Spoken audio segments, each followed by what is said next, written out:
Hi, Croce families. I'm Mrs. Atkinson. I teach fifth grade here at Croce Elementary. Thanks for joining us for our fun school read aloud, Fenway and Hattie. We're on the last chapter. You guys ready?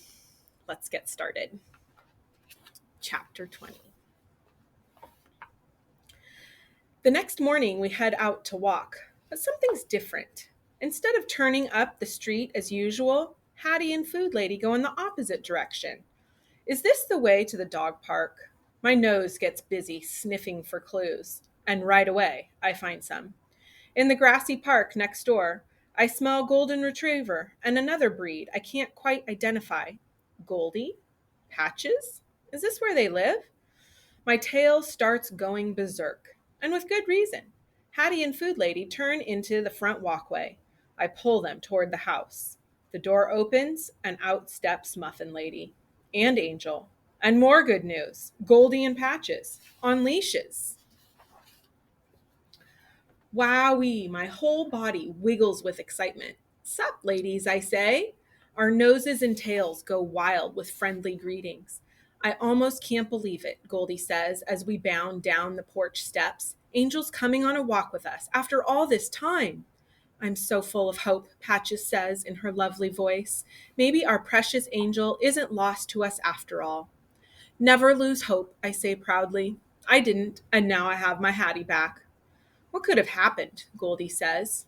Get this, I say. Turns out she was changing all right into a squirrel. Horrors, the ladies gasp. Yeah, it was pretty frightening, but luckily I saved her in the nick of time.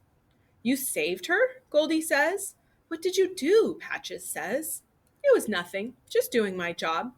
Tell us, Patches says. Let's just say I can be pretty ferocious when I put my mind to it.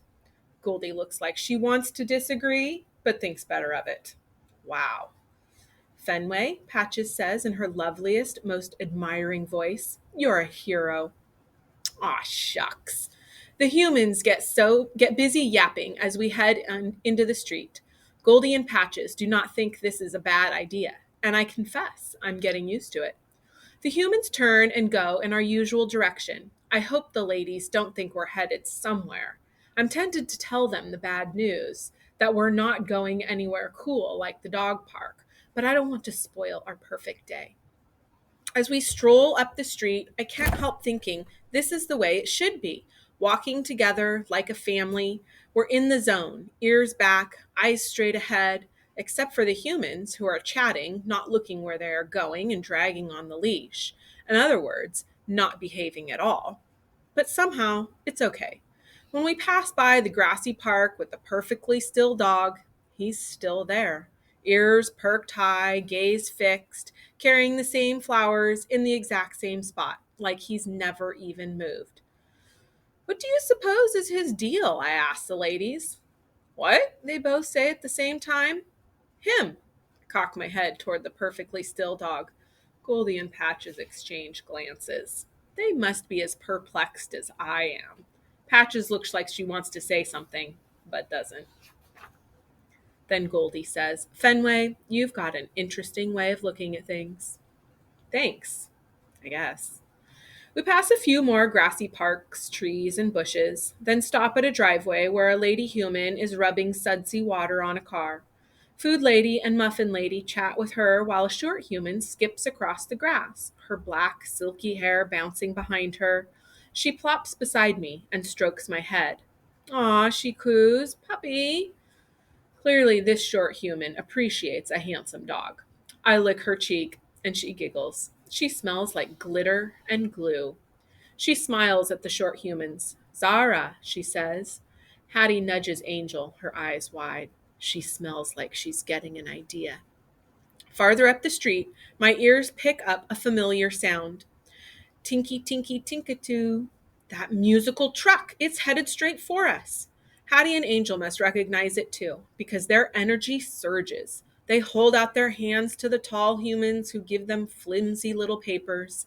Hattie and Angel bounce on their toes, eagerly awaiting the truck's arrival. Obviously, they're ready to confront the monster like a couple of ferocious dogs. I guess they've been inspired by a certain canine hero. But can they handle this evil on their own? I hardly have time to decide. The musical beast appears, its tinkly voice blaring. Go away, you nasty truck, I bark, leaping and thrashing wildly. If the leash weren't holding me back, Fenway, Hattie shouts. She's pushing her palm toward the pavement. Down. I know this. I drop to the ground and lie at her feet. Hattie pats my head, her body radiating total happiness. Good boy, she says. She sounds deliciously wonderful, just like the treat that sails into my mouth. The ladies look on, impressed. What can I say? And the short humans are just as successful in getting what they want. Clearly intimidated, the evil human disappears from the truck window and then returns with ice cream, which Hattie and Angel snatch right out of his hands. That's my girls. As we watch the musical truck cruise off into the distance, I sidle up next to Hattie. Thankfully, I don't have to wait long. A nice glob drops right in front of my paw. Slurp. Vanilla. Back at home, another amazing thing happens. Me and Goldie and Patches head through the side gate and into the dog park. Hooray, hooray! I romp with the ladies, tumbling and tussling and chasing for a long, long time. It's the most fun at the dog park ever.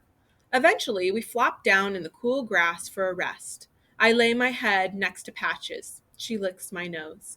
I'm considering a well-deserved snooze when sounds come from the front of the house. Short human sounds. The ladies spring up. We all flock to the side gate to investigate. The short human we met on our walk is skipping up the driveway, a sparkly headband on her head.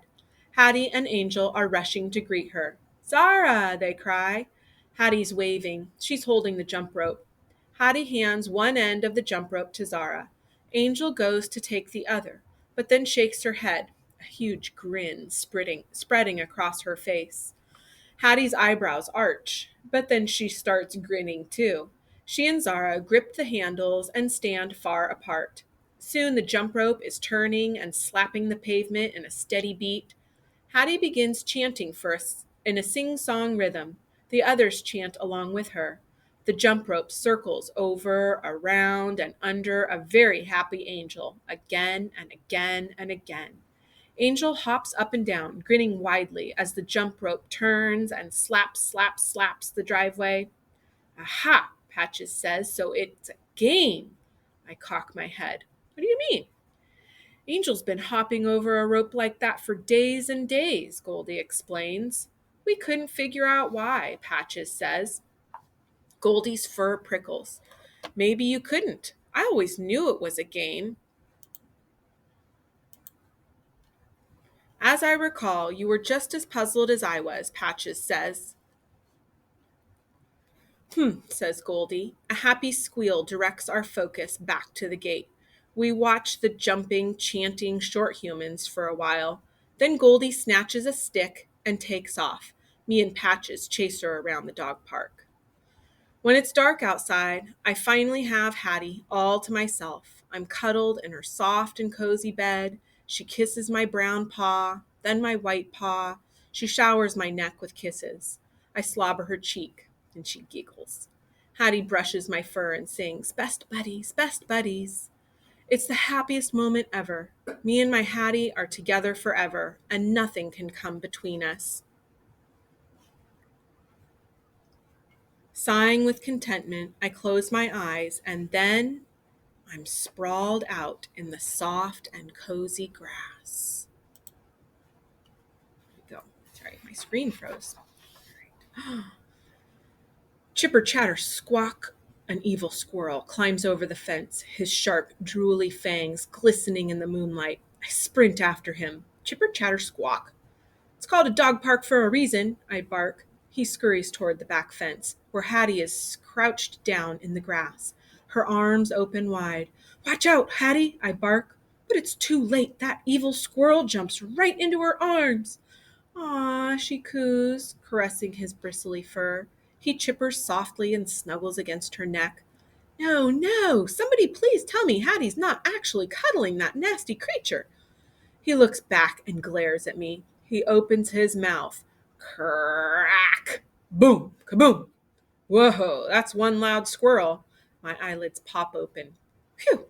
I'm in Hattie's soft and cozy bed, shuddering. A bright light flashes outside. Rain pounds on the window.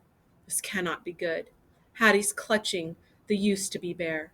She reaches for me. Best buddies, she whispers. Shaking with courage, I crawl onto her chest.